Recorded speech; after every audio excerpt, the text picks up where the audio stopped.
What is up, my Planeswalkers?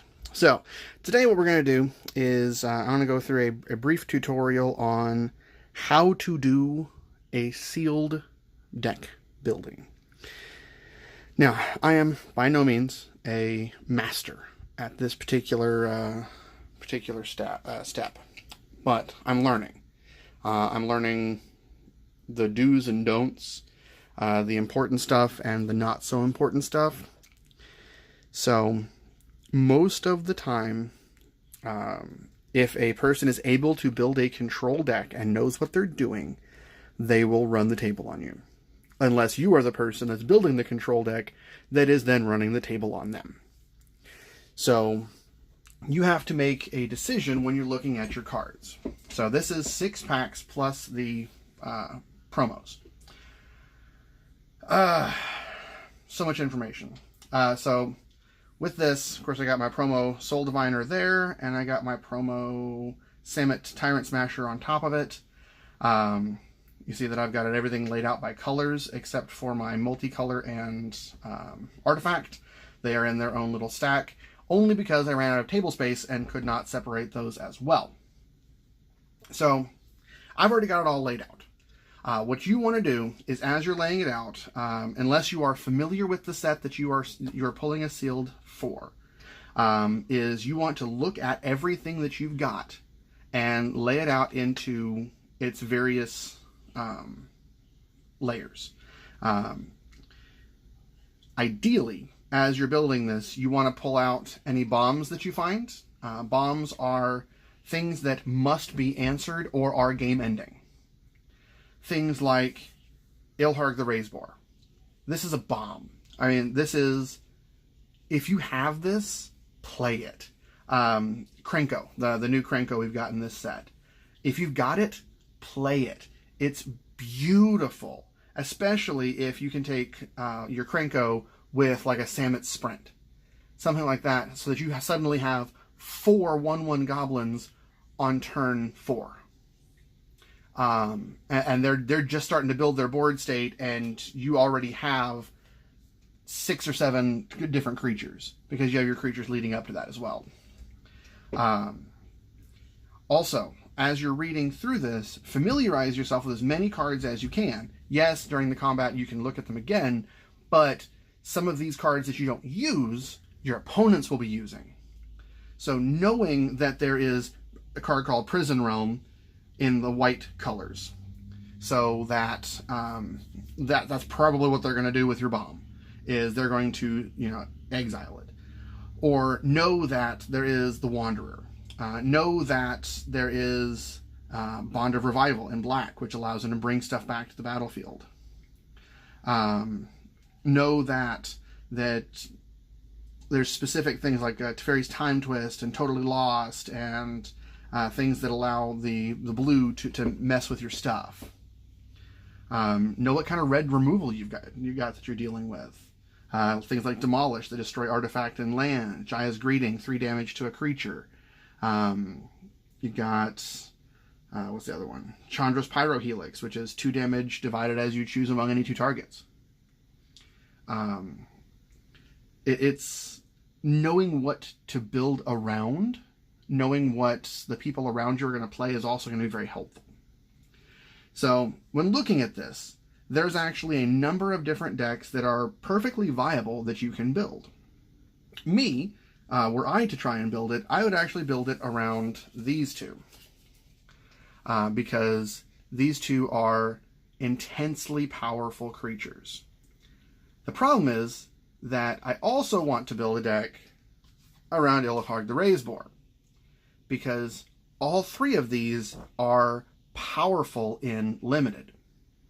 Of course, Ilharg is powerful everywhere, but in Limited especially so. Because, you got Tamiyo, allows you to go searching for some specific stuff that you're looking for, and your opponents can't make you discard cards or sacrifice permanents. Well, that actually gets rid of some of the black removal. As long as she's around, you're protected. Ajani, the Great-Hearted. Creatures you control have vigilance. You gain 3 life. Put a +1/+1 counter on each creature you control and a loyalty counter on each other planeswalker you control. It's intensely powerful. So you can only do what you can do. Going 5-color good stuff, unless you've got all the mana fixing in the world, which you don't. Unless you have all of that, do not try doing 5-color good stuff. 4-color is still really hard. 3 is the most that I would ever suggest anybody going, especially somebody new. 2 is preferred. Because 2, you're far, far, far less likely to get mana screwed. If you've played for any length of time, you know that is one of the biggest problems with Magic the Gathering, is the mana screw. So, were I to build a deck right now, I would actually probably go red, green, white. Or red, green, blue. Probably red, green, white, because white gives you some removal. I mean, I would love to be able to play, Jace, Wielder of Mysteries. Being able to play the game and mulligan to yourself to the win. Alternate win conditions are great, but the reason that I would build a red, green, white deck is, number one, we have Ajani. He's very helpful. Number 2, we have Ilharg the Razebore. He's very helpful. It gives us a chance to play things like Samut Tyrant Smasher, because it's hybrid mana, so we can use her and make some of our stuff bigger and faster and better. Being able to, on turn 4, play Samut Tyrant Smasher, turn 5, Ilharg the Razebore, and haste and attack with an 8/7 Ilharg the Razebore Trampler. Unless they've got Death Touch, you're pretty good. And even if they have Death Touch, you really don't care. Because you're getting it back in 3 turns anyway. Because it's going to go bloop, 3 turns down. So that's the reason that I would probably go red, green, white. I could see the argument for red, blue, white. Being able to play those 3 colors, because then you would have access to Tamiyo. Sorry, red, blue, green. What am I thinking? Red, blue, green. Because then you have access to Tamiyo, Bioessence, Hydra, Kiora becomes more useful. The Merfolk Skydiver, because I do have one of those. So having a flyer that you can then pump up and then use as a late game mana sink for Proliferate, that's helpful. So you really have to take what you've got and figure out, what's your play style? What do you enjoy playing? Because ultimately, that's what this is all about. I mean, you want to win. Obviously, you want to win. I mean, come on. Who doesn't want to win? But when you set it up like this, you want to make sure that you're going to have fun as you win. So we're gonna set it up red, green, white. So we're not going to use the black, and we're not going to use the blue. And then anything that uses those colors from here that we can, keep, we'll go ahead and put there. Might want to use that. Nope. Nope. Might want to use that. Nope. Mana fixing, maybe. Kiora's good. Samut's good. And the rest of these don't fit. So you've limited your pool. So once you've made a decision, go with it. Now, that's not saying that you shouldn't second guess yourself. Like if you play round 1 and you get stomped, go back through. You still have access to these cards. Remake your deck real quick. Talk to your opponent, because this is one of those things that a lot of people don't realize.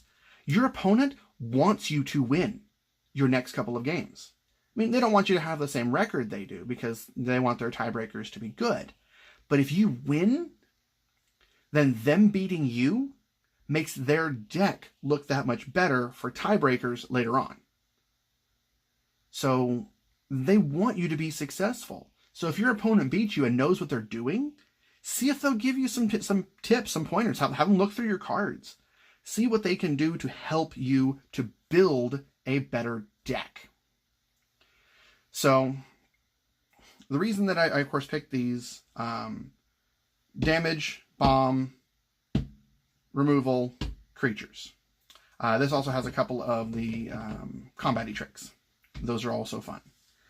So we know that if we're going to run the Planeswalkers, because we have a few. We got the Wanderer. I think that's it in the colors we're running. We have access to a card called Guild Globe. Guild Globe is a one-time mana fix that replaces itself when you cast it. So you tap 2, you cast it, you draw a card. The more cards you see, the better off you are.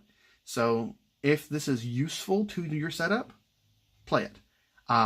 If it is not, then don't. But this is not specific to Planeswalkers, but the Planeswalkers are going to be probably the more difficult cast. Like, you're going to have the green, you're going to have the white, but you're not going to have... so you're going to have the green and the red, but you're not going to have the white, so you can't cast a Johnny. Or you've got white and red, but you don't have green, so you can't cast Kiora or Samet. Sorry, you can't get Kiora. White and green, so on. I don't need to go through all that with you. You're smart enough for that. Firemind's Vessel. It's kind of expensive, especially considered it enters the battlefield tapped. So you pay 4, enters the battlefield tapped, but then later on, every turn you can tap to add 2 mana of different colors. Ultimately, it's up to you. I'm probably not going to include it because to me it's just too slow, and this deck has is starting to build up into a very go style deck. Maybe not swing face all the time, but you're always doing something, and that's not going to be the best bet. This, however, is an excellent choice. Sadly, we don't have a Nissa to make it even better, but you can search your library for up to 2 basic forest cards. This can take care of some of your mana issues. Like, say you need 5 to cast Ilharg, but you only have 4 on the battlefield, you can cast Nissa's Triumph to go find that 5th one to be able to cast Ilharg. Yes, that means that you had to have 2 greens and 2 reds in order for that to happen on the next turn, but these games go long. These games almost always go long. Except when I'm playing against a couple of the guys at my local game store, because they're mean and like to beat my face. So, regardless, not using Firemind Vessel. Iron Bully is really expensive for what he is. He is effectively a 1/1 with Menace for 3. He enters the battlefield, put a +1/+1 counter on target creature, which is nice, but if you have nothing else to put in, do it, but it's not a very good choice. So now what we need to do is we need to go through and kind of figure out, because we have our kind of mana fixy things, what do we want to run? Well, let's look at removal. Removal is key. So we have Defiant Strike, which is a combat trick, which can be used for removal.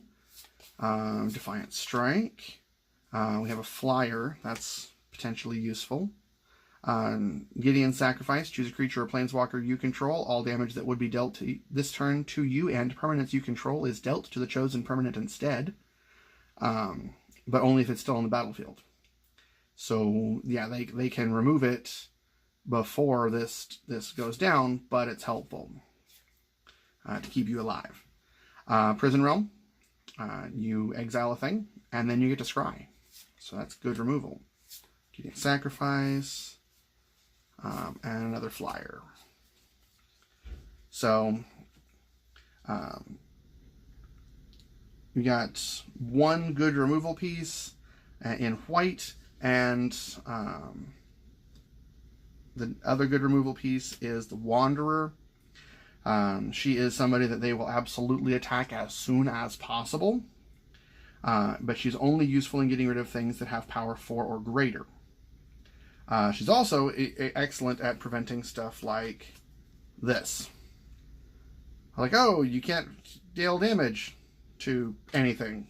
without combat. Or that. 3 damage to target creature. Useless. So that is effectively removal as well. So we got some of that. I'm going to go through the red. We got some Burny things. Got a big bomb. We've got Sarkhan's Catharsis, Giant's Greeting, Giant's Greeting. So we have much. We've also got a card called Burning Prophet. So I see that we have some non-creaturey things that are of use. That does include Planeswalkers and the Guild Glow over here and stuff. So whenever you cast a non-creature spell, Burning Prophet gets +1/+0 until end of turn, then scry 1. You don't think that's necessarily going to be as big of a deal as it is. Being able to scry and see what you've got coming next, and if it's not immediately helpful, pitching it to the bottom is so useful. I mean, it is beyond useful. I love it. Having more of those is actually preferred. But we'll work with what we got, because it is a sealed environment. So you can see we've got some decent creature removal. We have to the Planeswalkers or players. Yeah, it's 5 damage, but in sealed, that's a good thing. Chandra's Pyro Helix, which allows you to take out those 1/1 Death Touch that Vraska can create. Takes out the 1/1 Lifelink Haste, Banehound. It gets through that extra 1 or 2 points of damage that you need to get rid of their bomb. You chump it and blow it up. So that's the removal stuff that we currently have in this collection. Let's see if we have anything in green. This is a combat trick, which is usually used for removal. Let's see. Forced landing. That's only useful if they have flyers, but if they've got flyers, that is some truly useful removal. I use that on a Sarkhan. Guy attacked me with Sarkhan, and I'm like, yep, put it on the bottom of your library. Because at that time, he was a flying creature. So, it's targetable. So, we have some ways to get rid of some stuff. So, now we need to look at the rest of the bombs, the big stuff, the things that they have to deal with if it hits the battlefield. So, we're going to put Gideon's Sacrifice over there, because probably not going to use it. So we have Ward Scale Crocodile. We have Thundering Ceratok. We have another Ward Scale Crocodile. We have Chain Whip Cyclops. Don't let its small stature fool you. Devouring Hellion is actually fantastic as a bomb. Maybe not in this setup, because we're wanting our creatures to be around. But if you have Krenko and this guy, Krenko makes a bunch of 1/1s, and then you sacrifice half of them to Devouring Hellion, and now you have a 14/14 Devouring Hellion, or a 12/12 Devouring Hellion, instead of a bunch of 1/1 goblins. Because when you sacrifice it, it's twice that many +1/+1 counters. So 3 creatures becomes 6 power. But with this, I really don't see us wanting to give up that. Samet Tyrant Smasher, as good as she is, I don't think we're going to want to run her in this, because we definitely want to run Kiora. And we don't want to overload with Planeswalkers. Because, yeah, they're good, but when they're dead, they're dead. They suck up some damage from you, which is true, but so does a 6/6 creature. It sucks up some damage from you. But that can actually attack back, and that can't. But Kiora, if you've got Kiora out, and you have Ilharg out, and you have any other 4-power creature, even this guy, as soon as it hits the battlefield, you draw a card. And then it comes back to your hand. And then as soon as it hits the battlefield, you draw a card. And then it comes back to your hand. And if it dies, by then you've probably drawn another creature, like this guy. Then as soon as it hits the battlefield, you draw a card. And then it comes back to your hand. It's so useful. Oh, I forgot to get rid of that. Destroy target artifact or land. I was stuck on the damage. So we have a bunch of stuff going on in here. So since Ilharg is my boy, that's what I want to use. I want to use Kiora with him, and having a Ajani. Those are my three that I would consider the core of the deck.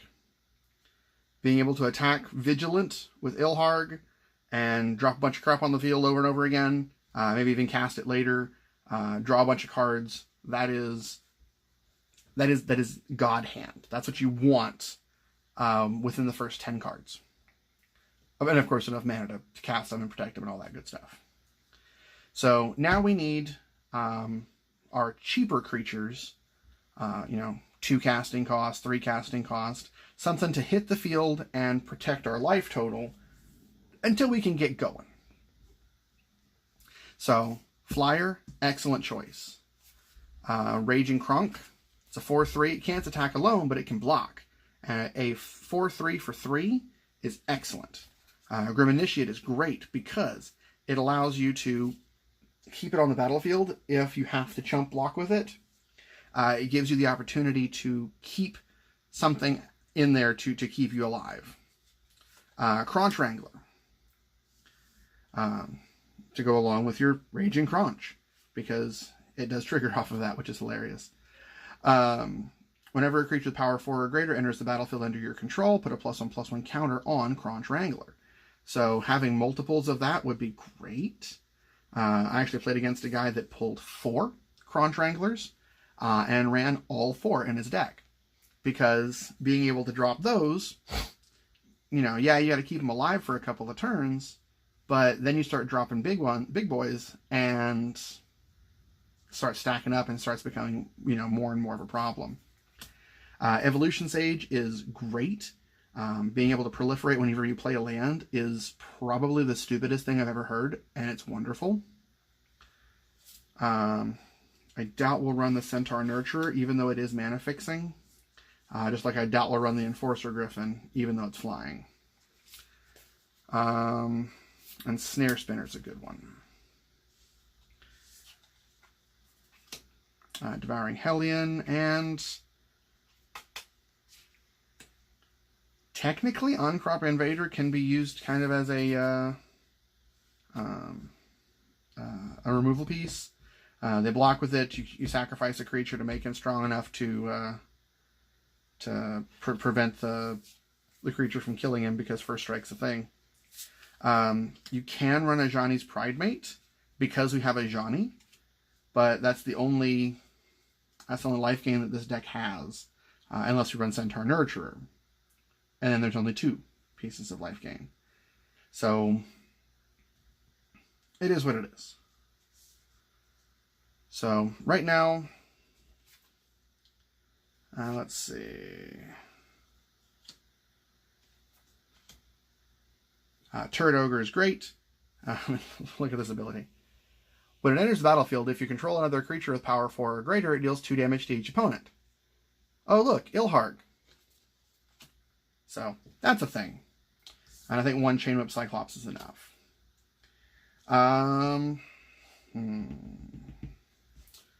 So, right now, as far as creatures, we've got 1, 2, 3, 4, 5, 6, 7, 8, 9, 10, 11, 12, 13, 14, 15. There are 15 creatures. That's good. 15 creatures is good. This gives you a chance to play around with that. For round 1, I would absolutely recommend that you put in both forced landings, because we don't have a lot of flyers. I don't have a lot of ways to deal with the flyers. Tossing them to the bottom of their library is great. It effectively removes them for the rest of the game. So I would put those in, not those. Oh wait, she's supposed to be in there. So 1, 2, 3, 4, 5, 6, 7, 8, 9, 10, 11, 12, 13, 14, 15, 16. So 16 creatures. We're at 17, 18, 19, 20 cards. We want to go up to, since we're running 3 colors, basically we're just splashing in white at this point, which is awesome. It means we don't have to run as many planes. We still want to have 17 lands, though. So we want to have 23 total cards. So 1, 2, 3, 4, 5, 6, 7, 8, 9, 10, 11, 12, 13, 14, 15, 16, 17, 18, 19, 20, 21, 22, 23. So now begins the cuts. So you've put together all this cool stuff and all these things, and you've reached your limit. You can only have 23 cards. But you still have a stack of stuff that you'd like to be able to include. So I would recommend Prison Realm, because that is excellent. And I would recommend 2 Jaya's Greetings and 1 Chandra's Pyrohelix. So everything else, you want to keep it separated. You want to keep it available. But you don't necessarily want to have it in your deck. This is where you're going to be building up your sideboard. The extra stuff that you can trade in based on the opponent that you're playing against. Not a lot of people build a sideboard in a sealed because there's not a lot of choice when you're doing that. So what you would do is anything that fits your color scheme, consider that your sideboard, unless you definitely don't want to play it. Like, I definitely don't want to play Iron Bully, so it's not in my sideboard. I definitely don't want to play Firemind Vessel, so it's not in my sideboard. But these things are still a possibility. I mean, I probably won't play Defiant Strike because I'm not playing a lot of white. I probably won't play Demolish unless I'm up against a lot of artifacts, but I don't see a lot of artifacts being a thing here. And yeah, destroying lands is very important, but so is getting your stuff out and murdering people as fast as possible. So in this deck style. If you're coming up against another person that has creatures, maybe swap in Samit instead of either a Ajani or Kiora. Swap in the Wanderer if you're playing against a lot of burn. You know, whatever it is that you're dealing with, then you'll be able to pull stuff in. So we have 4 too many cards. So we need to decrease our total by 4. So, what I would probably pull, even though it's flying, I'd pull out the War Screecher. I would pull out... I got 3 things left. Pull out one of the Ward Scale Crocodiles. And that's about as much of the creatures that I want to play with. So, the other 2 are going to have to come from the non-creature spells. So, probably one of the Forced Landings, because we got some destruction for creatures as is. And one of the Guild Globes. So that puts us at 1, 2, 3, 4, 5, 6, 7, 8, 9, 10, 11, 12, 13, 14, 15, 16, 17, 18, 19, 20, 21, 22, 23. The perfect amount of cards that we want to start with in the deck. Now, how many lands should you use? That is up for debate. The way that I do it is, if ever there are double mana cost, I run an extra copy of that land, whatever that happens to be. So I know that I'm going to run more red and green than white. But I already knew that because I only have 3 cards that use white. And Guild Globe is going to be helping to fix some of that. I'm actually running a bit heavier on the red, but I've got an easier green fix. So I would probably run an additional red over the green. Well, 3, 4, 5, 6, 7, 8, 9, So I got 9 green cards and 1, 2, 3, 4, 5, 6, 7, 8, 9, 10, 11 red cards. So yeah. Of the 17 lands, I would do 4 white, and then 7 red, 6 green. So we have 4 plains, 7 mountains, 6 forests, and we have a deck ready to go. So that is one of the options on building this particular deck. Now I'm sure that as you're watching this and you're looking at the cards during the original layout, you saw that there are other ways that you can make the decks. And you're correct. There are so many different ways to take 6 packs and turn it into a 40-card deck. There's not necessarily a single best way, because it is dependent upon who you're playing against. If it's a bunch of noobs all playing together, then pretty much whatever you put together is probably going to be pretty successful. Or unsuccessful, depending on, you know, the draws that you get. But I know I personally prefer playing a game of Magic, and counterspells, not my thing. I don't prefer it. I know how to play around it, but I don't prefer it. So that's not how I build it. So, hope you enjoyed it. I will be talking to you guys again before too long about some of the more fun War of the Spark stuff coming up. And I will catch you next time, Planeswalkers.